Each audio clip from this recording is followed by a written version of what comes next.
Oi oi, it's your boy, Loose John, and it's the Jack Slack podcast coming at you on Monday the 14th. I'm recording on Sunday night in the Pillow Fort, and we're going to be talking about Usman versus Burns and that event that turned out all right, but I doubt a lot of people. Well, certainly I doubt a lot of people saw legally. It was not going to be a big seller, especially when you can sit when you look at UFC 259 and how good that is. It's absolutely insane. But this one, I put the clickbaity title on my last one and then proceeded to tell people, you know what's great about Kamaru Usman? All the dynamic stuff he does. Do you know what's crap about Kamaru Usman? When he holds the over-under clinch and punches the thigh or, shoulder bumps the head. And still I got people being like, oh, Jack, I showed you by having a fun fight. Yeah, he does. He has fun stuff that he does, and he did it in this fight. So mad respect to Kamaru Usman for putting on a fun fight, and to Gilbert Burns for making him put on a fun fight. Though, Usman is now working with Trevor Whitman, and I think Whitman is kind of like the Customato of MMA today. And by that I don't mean like he's a weird mystic or anything like that. I mean he teaches his fighters defense and good boxing science, but sort of with the eye to knocking people out and being entertaining. If you watch his best students like Rose and Gaethje, they certainly Gaethje after he started listening to Whitman, they're good defensively. They have very solid footwork and they're good at looking after themselves, but they do hit and hurt, and which especially for like Rose, who is a 125-pound woman, who before that Joanna fight, you wouldn't have said she had a huge amount of hitting power, but she gets those punches there and she really makes her mark. So what Whitman's been doing with Usman is certainly impressive from what we've seen of it so far. Not to detract from Usman's previous state and his team before, because we've talked about it before. He does have a good jab off both stances, and he boxes into his takedowns well because he doesn't really have like big dynamic level changes because his knees are fucked, which I suppose is pretty interesting in its own right. But this fight, I thought it turned out really, we've been waiting for it for a while, and it turned out really well. It was a good fight, and Gilbert Burns gave a very good account of himself. And one of the really interesting things about when you get guys who know each other and have sparred a lot with each other fighting, they especially if they've had a break from each other, there'll be something new that they've been working on, and they won't quite know each other, but they'll also know some of the other guys' techniques. It's like if you're in a gym and you're not the best guy in the gym, which I don't think I've ever been at any of the gyms I've trained in, but even then you'll be training with the top guys enough that you'll be able to work out one or two things that you can do that annoy them. And I always get the sense that there's some of that whenever two people who know each other very well fight, or know each other very well from training. And Gilbert Burns, he came out, immediately backed Kamaru Usman up, which is a great idea against anyone who's trying to take you down along the fence. But Usman showed his shoulder and he went to just flick out his first jab, and on the first jab he threw, Gilbert Burns slipped inside and threw the cross counter. Going to get some outsiders in today, so cross counter is a right hand across the top of the jab. It's not a straight right. But yes, it knocked him down immediately. Usman got back up. Burns, I think he threw a step-up left high kick and got bundled over off it, which is obviously one of the dangers of going for a high kick. I mean, who was it the other day? Basically rolled a high kick and it just came off their shoulder, and then they punched the guy while he was on one leg with his foot on the shoulder. But he ends up on the mat, and that's where a lot of people feel like he lost his chance, which I don't want to I think there's a lot more going on there than it's easy to say, why didn't he get up? I think Usman did a very good job of, one, keeping it busy enough that the referee didn't stand them up, and two, crowding Burns enough that he didn't want to stand up and try and just scramble up immediately. There's always the danger of that Thiago Santos Gegard Mousasi, regional champ Gegard Mousasi, the step up high kick on the side that the guy's posting his hand on the floor, which is you don't see an awful lot of them, but you do see a couple of good ones every year or two. But also there's just the danger of being bundled back to a worse position, one where he's sitting on the half guard or something like that. So, yeah, I don't want to say that Gilbert Burns fucked up by not getting up, but he certainly did lose a lot of time. If he did have Usman severely hurt, he lost out on it. But again, with those cross counters, you don't always know. There's so many good examples in boxing, but one I always think of is Chris Eubank versus Nigel Benn 1, which is a fight I'm always thinking of anyway. But, Eubank's going around the ring, walking back to his left and jabbing. And just the way that he's trying to jab and pivot around his lead foot, when he gets hit with the right hand across the top, he's on one leg basically. It basically just throws him onto his hands. And you could see that sort of happen here with the Usman one. It's as much balance as it is getting cracked with a clean counter. But again, the cross counter is one of the most devastating counters in all of fighting. I won't even say just boxing, all of fighting. If you catch someone across the top of their jab and you can hammer him in the temple, you've got a great chance of knocking them out of their stance, even if you don't hurt them. And then you can follow up like Kevin Lee, step-up high kick against Gregor Gillespie. Jack Dempsey did it to Gene Tunney, couldn't get a hold of him for however many rounds, caught him with a cross counter and just followed him to the ropes and swarmed on him. It's a great way, one of the reasons that it was a big part of the American boxing arsenal in the 1920s was that American boxing was trending towards infighting, and it was a great way to get inside of a good jab and follow up. And then this fight turned into that age-old battle between the jab and the right hand across the top of the jab. And we talked about it with Justin James versus Devontae Smith last week, but it happens all the time. Like, you're dealing... If the guy who's slipping and he might be slipping and throwing a counter left hook, he might be slipping and throwing the right hand across the top. But if the guy who's slipping the jab can time the jab well, he can really devastate the guy with counter punches and force the guy to jab less too. And if the guy who's jabbing can get his jab timing down or throw the other guy's timing off with shoulder feints, he can keep him on the end of the jab for the entire fight. It's the age-old battle, basically. Think of Tyson versus Lewis or Tyson versus Douglas or whatever. And it's one of those things where you can have the sharpest technique in the world, but if the other guy can throw your timing off or you can't get his timing down, you're in for a really long night. And that's what you saw happen through this fight. Gilbert Burns was on a hair trigger from the get-go. Kamaru Usman was throwing out these jabs and getting cracked with counters, and he'd take the counter and he'd be throwing these weaker punches, and in your head you'd be like, well, he's landing about the same amount, but he's landing crap punches and Gilbert Burns is landing bangers. But that's the way it worked out in fighting, consistently landing.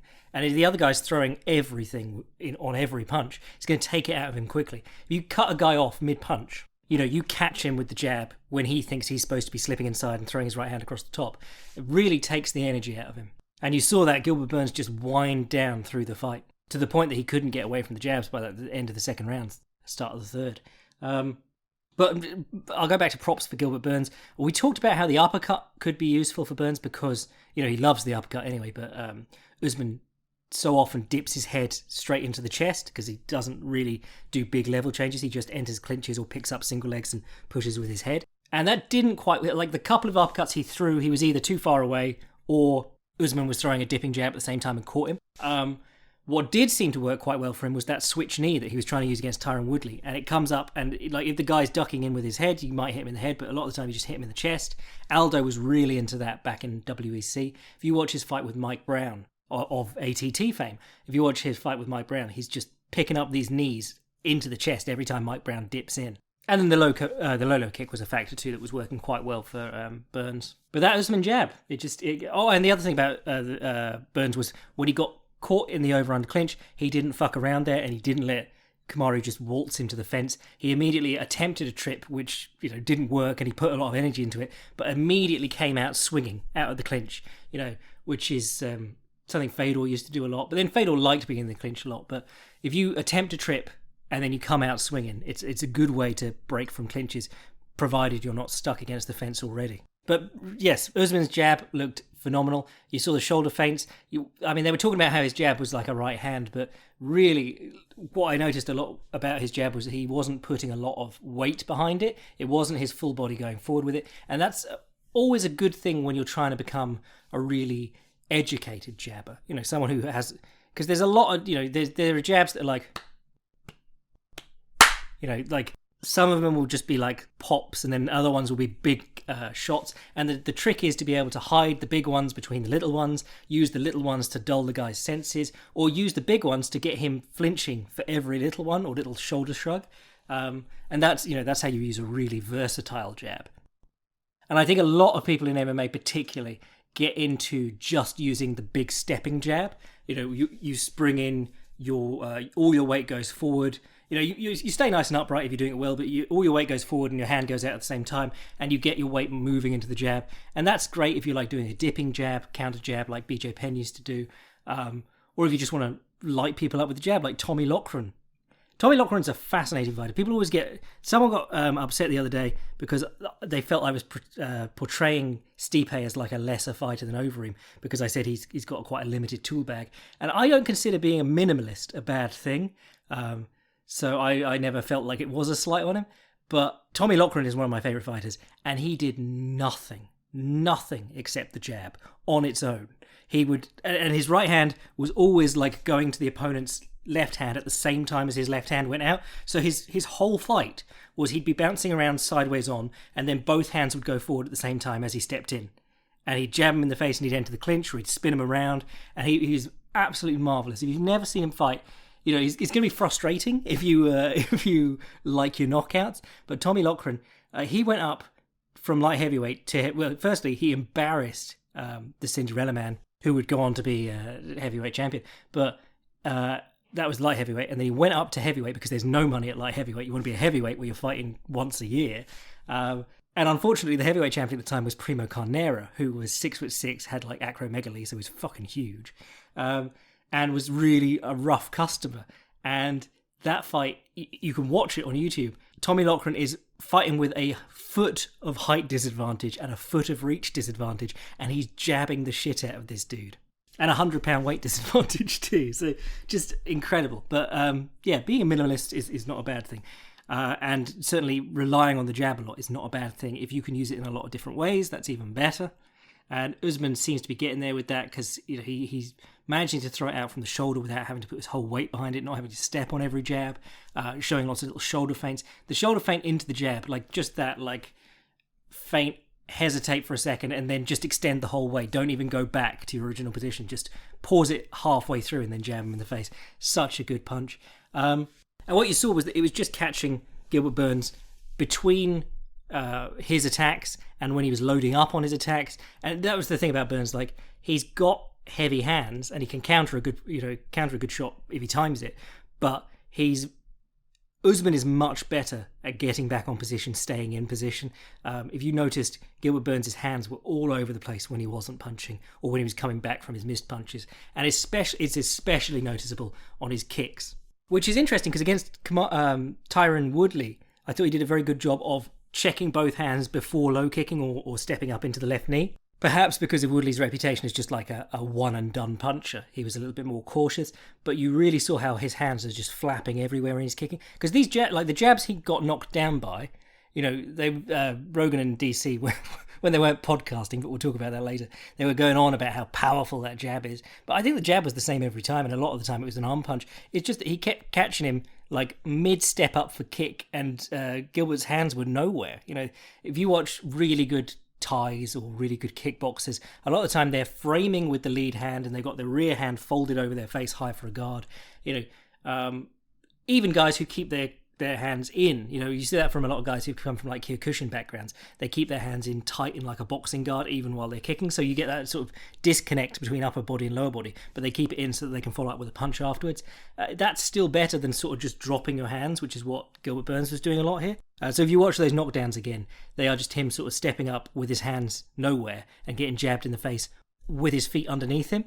So a spirited effort from Gilbert Burns, but good basics and a really hard head and a great, big heart carried the day for Usman. He's getting better at his jab, and he switched to southpaw. He was even out jabbing him with his right hand, which was fairly impressive. But him and Kelvin Gastelum really stood out on this card for their incredibly hard noggins. I put up a tweet saying this is the funniest thing I've seen all week, and it was a clip from the Heinich versus Gastelum fight.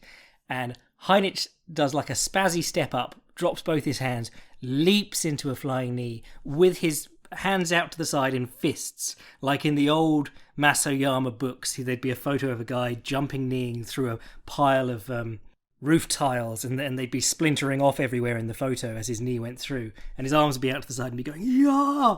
And he smacked Kelvin Gastelum in the head, like straight in the front of the face with this knee. He jumps up with his hands out to the side, and he's coming down, and he's putting his, he's pushing off him like you do with the limp body in all the flying knee knockouts we see. And he's already spending his performance of the night bonus. He's going like, oh, I can get a PS5 now, or health insurance. And then Kelvin Gastelum's on his leg. It's just like, it's not fair that a guy can just take a leaping knee from this enormous middleweight. Like, if you saw the size of Heinrich in any of his fights, he's a fucking brick house. And just no-sell it and be like, right, I'll follow up. It's not the ideal way to get the leg, but I'll follow it up with a nice switch off to the double.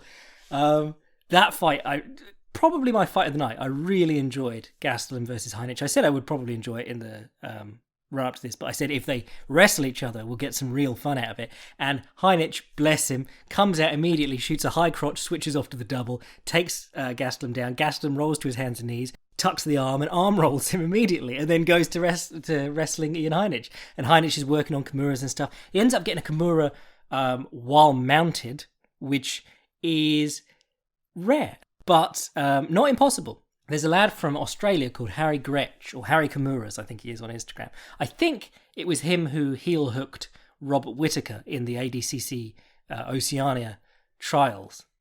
Oceania or Oceania? One's a club. But he, being Harry Kimuras, is known for Kimuras, and he will sometimes, from closed guard, take a wrist control, push the guy's hand to the floor, and then roll to his back. So he's pulling mount, basically, and lock the Kimura grip, and then use it to drive the opponent's hand to the ceiling while they're mounted on him, and they'll roll off him. Or think about like what Frank Mir used to do with Kimuras. If he gets a Kimura from half guard, like he did against, I think Hardonk he did it against, and maybe against Big Nog, like he'll get a Kimura from half guard, and then he'll roll to his back. If he gets the hand free, he'll roll to his back so that they come on top, and the mat's not underneath their hand, so he can push their hand up to the ceiling, and they'll roll off again, and he'll come back up into side control rather than being stuck in half guard. But Gastelum did a really good job with this because Heinrich was threatening Kimuras all through that first round, every time he got taken down, and the hand was free, which is not good. You want your hand in front of your body. But the thing about the Kimura is, typically, if you're doing it on your back, you want to be taking the opponent's, like, their shoulder down to the floor beside you. If their shoulder gets in under your armpit and under your shoulder, and they manage to push up into you and like break the line of your body, or stay 12 on 12 straight ahead, they can really take away your leverage on the Kimura, and that's what Gastelum was doing in this fight. And there's a really nice counter. Like, if you can convince someone to take a shitty Kimura from half guard, and you drive your shoulder in under their shoulder and really look up into them, you can drive your way to mount and grab the arm triangle sometimes. But on the subject of arm triangles, we're going to talk about Rodolfo Vieira later. But yes, this and the thing about the high flying knee is that he then did it again, like the next round, and it also landed, not quite as badly as the first one. But yeah, I mean, if this was someone like Gerald Meerschaert or someone in the middle of the division, that would be a highlight reel KO, and he'd be going home with a big stack of money. But because Kelvin Gastelum is made out of concrete, it just doesn't count. So that's why that was the funniest thing I saw all week. I was watching that going, oh, what the fuck? But I really liked Gastelum's performance in this fight. He was using his wrestling a lot. He specifically said he was working on his wrestling a lot. And it's a great guy to use it against, because if you're not confident about your wrestling in, if you haven't used your wrestling in MMA in a while and you want to get confident using it again, why not try it against a guy who's famous for being hard to take down and hard to keep down? So what else was on this card? I mean, going to have a moan, because during the Heinrich-Gastelum fight, where quite a lot was going on throughout it, Rogan and DC are just podcasting. Like, DC looked at the Bellator booth and was like, that's what we need over here in the UFC. Just bollocks. Just talking bollocks all the way through. And he did it with the Grasso one, just talking about Esto or Eso or whatever the word is for that. They were really strange last night. And I've noticed that John Anik has had to read a lot more like sob stories about fighters since they moved to ESPN. But the thing about both these fighters are locked in nasty custody battles for their children, and neither has access to them at the moment. What? Where did that come from? Firstly, did they tell someone that backstage in confidence? And that person was like, oh, that's good. That's going on the card for John. Or what? I don't understand why that would be. I mean, I understand why ESPN does it because they're fucking hacks. But, who finds that interesting? That is really not an interesting fact. Interesting facts are like, occasionally someone will say like, oh, and he was trained by so-and-so until the age of blah, blah, and you'll go, oh, that's fascinating. But just these added bits that are supposed to give fighters texture or character or something, and it just comes off really manipulative and mean-spirited in this occasion. And I very much doubt that that's John Anik choosing to do that, because he's been such a professional like for the last however many years he's been in the UFC, and it's really just been a noticeable thing like since they moved to ESPN. I think they've done that. Like the Walt Harris event is the one that I always think of, the Walt Harris Overeem event, where Walt Harris is, I think I said this at the time, but Walt Harris is trying to get back to work, presumably because either, well, probably needs some money, but when something horrible happens to you, and like no one, probably very few people in this audience are going to experience something as horrible as happened to Walt Harris, you want to get back to work because like it's not like you can do something that you enjoy to get your mind off it. You're not going to sit there, play video games and get your mind off it or watch a movie. So you do your work, you go and do your job, and it lets you funnel your attention into that. I always quote Hemingway saying there's nothing that the work couldn't cure, or at least help with, in this instance. But then the entire lead up to it on that event seemed to be like, well, this is Walt Harris, let me tell you what's happened to him. And then then he loses and everyone feels fucking awful. It's not like I'm emotionally invested in him winning. It's like I'm very aware of how shit this is for him. Even if he won, it wouldn't make anything better. Like what? It's just, is it an American thing? I don't know, but it's a manipulative, lazy TV thing. But anyway, what else was good on this card? Ricky Simone versus Brian Kelleher. I was surprised by this one, actually, because Ricky Simone has looked really good lately. That Ray Borg fight was actually good fun. But, him and Kelleher have actually both been fighting quite a lot this year, with the in the quarantine era UFC, which means you don't get, like, ideal build-up, you don't get ideal camp. You're basically just getting extra rounds in and winning some money, hopefully. But I think Simone has come on a little ways, at least since he fought, like... I mean, I liked him against Hanayaya, but he was a little bit limited, very open to the right hands, like just off the bat. And then we talked about that in the lead up to the Uriah Faber one, and then he got caught like that. But he's looking pretty well rounded nowadays, using kicks and his jab and his left hook. And I really like his level change because it's just a short one and he hits the double, and it's basically to do with timing. It's basically like Frankie Edgar, he gets the guy boxing with him, and the moment that the other guy's thinking about boxing, he's on the legs or on the hips even. And it was especially interesting because Kelleher's famous for having a pretty tight guillotine, and he took Kelleher down into the guillotine, and then he just popped his arm inside the guillotine. He was like, nope, popped his head out, and just got back to work. Wasn't even threatened. Kelleher did some good work with front kicks to the face, which is a useful one against someone as square on as Simone, I can never remember which it is. Which is odd because I listen to the commentary. I am at the point now where I'm like, if it's going to be Bellator commentary, I'll just put a podcast on. It's just I'll enjoy that while I'm watching a fight. Or get some AC/DC out, which is what they always have at the events, which is good fun. Co-main event, Alexa Grasso versus Missy Barber. Missy Barber, she looked very different since the last time I saw her. I mean, she, not just like physically, but also in style. But I mean, the physical thing was noted by a lot of people. She looks... She used to look like kind of dumpy at the weight, but she looks like her arms and legs have got bigger, and she's lost the dumpiness. She looks more like a 22 or 23-year-old woman or whatever it is. It's like I used to. If you go back and watch Max Holloway at the start of his UFC run, you compare it to now. Dude's put on muscle over the run. It's like, I'm always talking about Muhammad Ali as he got older, packed on like 10, 15 pounds of muscle. Michael Jordan, if you watch that, The Last Dance, he's this skinny kid, and then by the end of his career, he's a jacked old man. The start of an athletic career is still almost a child, basically. But I thought she looked very strange in her striking. One of the things that I noticed, like when she was coming up in those early fights in the UFC, was that even though she didn't have great boxing or anything, she could crack, which was good, because that's just such an advantage in the women's divisions anyway. But she threw a lot of feints with her hips. She'd show kick feints and move in off them, and she didn't do much of that at all in this fight. She really wasn't showing feints a lot at all. And she was very clearly troubled by Alexa Grasso's counterpunching.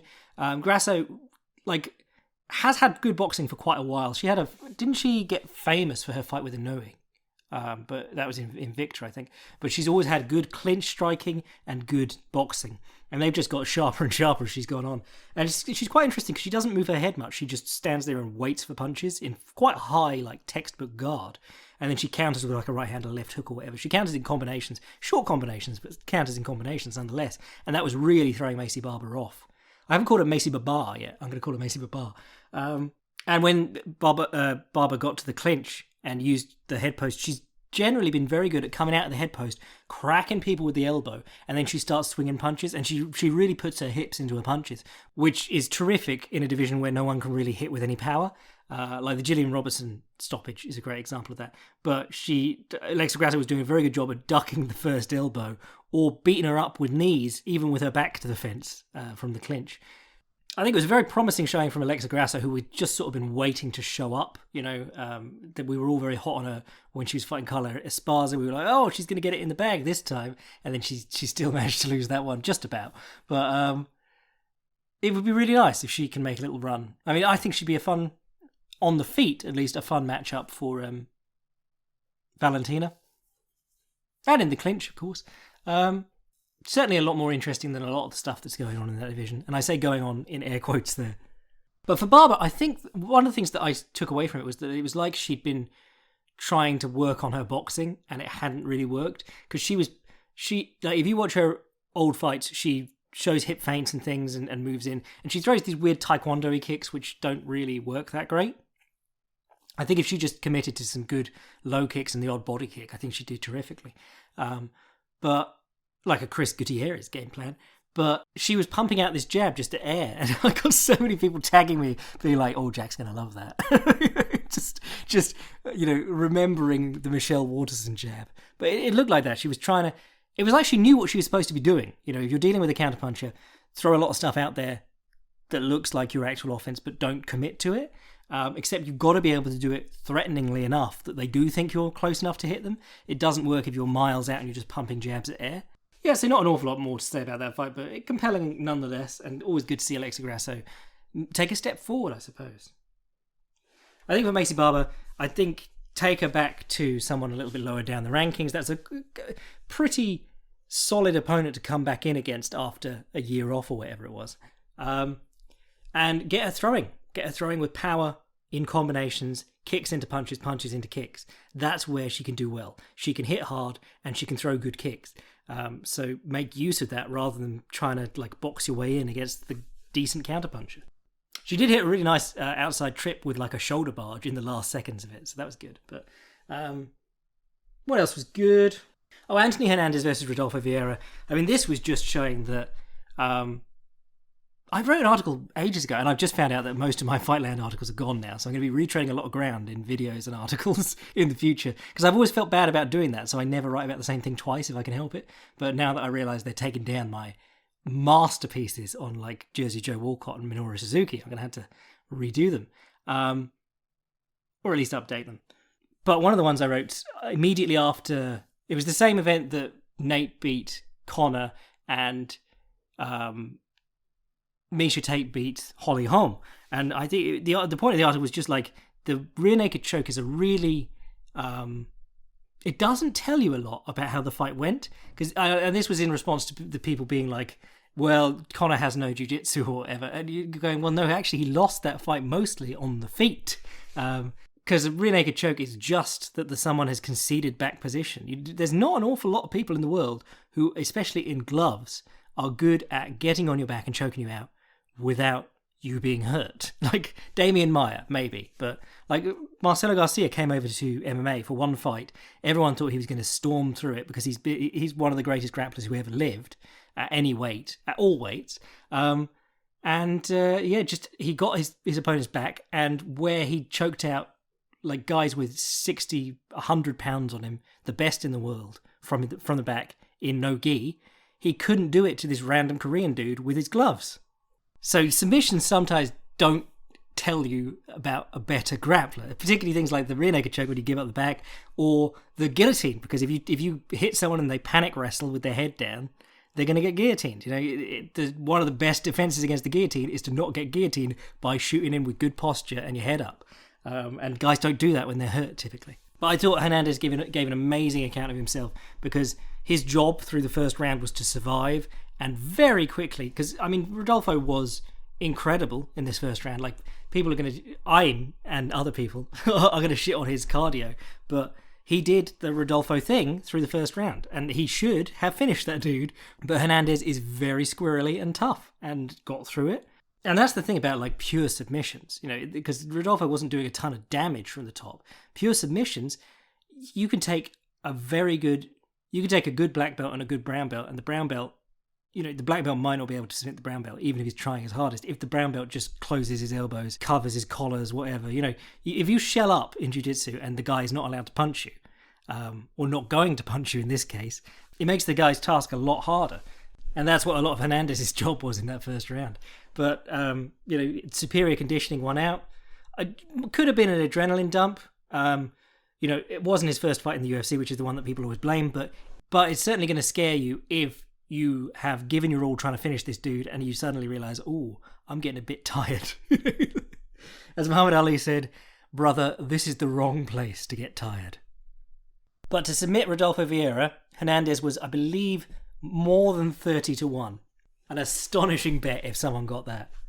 Marquez versus Pitolo was interesting because Pitolo just kicked his ass through the first round. Lovely little bit of cage boxing. Came out of a head pin along the fence with an elbow, and then hit the body twice, and then shot him for a takedown. Lush.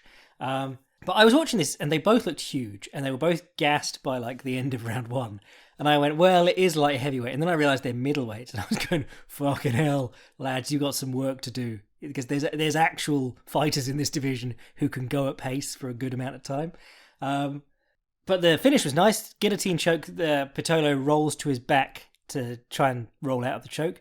And Marquez switches off to the Anaconda. Reminded me of Neil Melanson has a nice series he teaches from there. And in fact, Chaz Skelly, he did it to Maximo Blanco. And I think that's the third fastest submission in the UFC.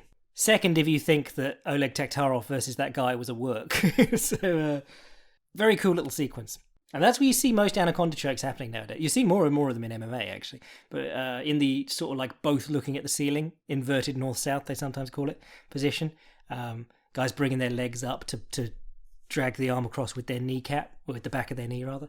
It was something that Rafa Mendes pioneered in like the 2009 ADCC, I think it was. Bilal Muhammad versus Diego Lima. I was about to joke on Twitter, Diego Lima fights exactly like his brother Douglas. And then I realised that they are actually brothers, because he's just standing with his back to the fence and trying to low kick. And you're going, well, if the two of you train together, do you ever spar? What happens then? Like, you can't both stand on opposite sides of the cage with your back to the fence and try and low kick each other. But yeah, it was literally the Lima story. Stood with his back to the fence, trying to low kick, didn't do enough. Got pushed to the fence, got taken down. Bilal Muhammad, his striking is a little bit, I want to say, panicky. Like, he sticks his chin up in the air every time he jabs. But he does go to the body, which I really like. And he mixes the level changes in really well. He's a low-key prospect in that division. People don't really talk about him much because he's won a lot of decisions. And he got knocked out by Vicente Luque by a gorgeous counter left hook. But drives a ferocious pace and very technically sound. Pretty much most places. Yeah, he can strike competently, he hits the body well, and his takedowns are top-notch. Polyana Viana was... this girl took her down and sat in closed guard for a while, not doing much, and then Polyana Viana threw up a triangle, caught her, and then there was a lot of squirming in the triangle, and then she finished the triangle, and full credit to Polyana Viana. She's classy, because she the girl yelled tap, and she held it until the ref stopped her, and then she went, "Oh, I'm sorry," and sat up and immediately checked on the girl and said, "Are you okay?" Couldn't let go until the ref stopped it, so on. So you always like that, And shout out to the main event, actually. I thought that was very classy. Usman went and checked on Burns, who was obviously distraught. And I think the thing about that is, I saw people being like, "Oh, you can't cry when you lose," or whatever. If you're Shinya Aoki, you cry literally whatever the result for a good 10 minutes after the fight. But I think the problem is when you go and check on your opponent like that, normally when there's someone who's been horribly knocked out or whatever, they switch the focus immediately to the winner as he's hopped up on the fence or whatever. And that's something you really notice when you go to these events live, how awkward you feel just looking at the person who's unconscious in the ring or being helped onto a stool and falling off. And they do a good job of cutting that off most of the time on the production, which I think is a good thing, to be honest. But if you wait and try and check on your opponent because you care about whether they're okay or not, and then they're distraught, then the whole camera time is going to be on them being distraught. So yeah, kind of awkward. Go check on him, get some fans, as the legendary corner advice of Greg Jackson.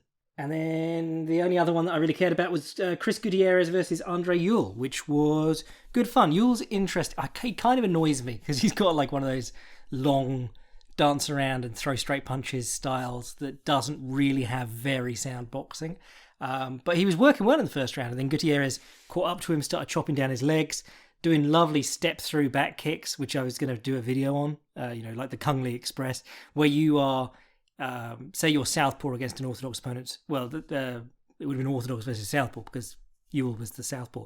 But when you're in an open guard and you step through with your rear leg so that you're throwing your back kick from what would have been a closed guard position, or wheel kick, that's what was happening in this fight. But yeah, just chopped him down beautifully with low kicks and used some high kicks to almost knock him out. But yeah, really uncomfortable using his hands. And he said to his corner, I can't step in because he's going to counter me. So, well, that's fighting generally. What do you normally do in this situation? But he found his confidence about halfway through, and pretty much dominated the latter half of the fight. Andre Yule has an amazing poker face, though, because he was taking these shots that buckled his knee inwards, and he's still dancing around and being like, "Oh, that was a good shot there." Number one rule of fighting: don't draw attention to the opponent kicking you in the leg, in case Cecil Peoples is scoring it, and you can get away with him not scoring any of those low kicks. But I believe the winner takes both sets of children home, so well done, Gutierrez. And that was about it from that card. I thought it wasn't bad, actually. Yeah, I don't think it held up to... This is the thing, you can say...